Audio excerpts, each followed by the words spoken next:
અત્યારે કહી દો આ જવાનીઓ માટે ખાસ કોઈને હોય તો કોઈ ખોટું ના લગાડતા, પણ અવયવ ના કરાવો તો સારું.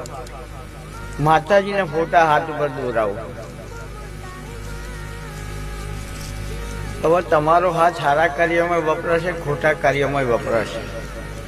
બીજા નંબરમાં જેટલા માણસો જન્મ્યા છે એ બધા મરવાના. હવે તમે જે દર મરી દો એ દર તમારા ભેગિયા માતા બાળવાની લે, એ હાથ કાપી લેવાનો. માતા હળગા બની તમારા ભેગી.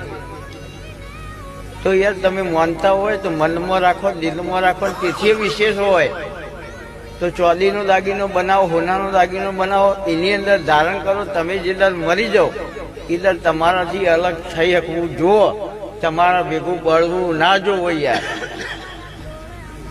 ટેટું જે દોરાયું એ તમે મરી જાઓ એટલે કોઈ જતું ના રહે. તો એ દર મરી જાઓ એ દર શું કરવાનું?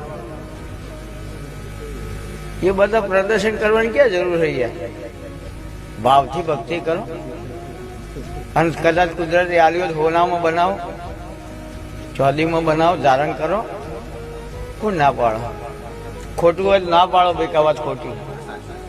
હા, તો જેટલા હોબળા એટલા અમલમાં મિલજો. દોરાયો હોય એનું જે, પણ ના દોરાયો હોય બને તો દોરાવતા નહીં બુવાજી.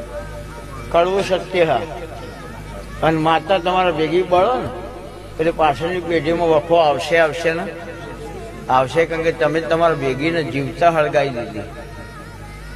એટલે એ ના કરતા ભાઈ.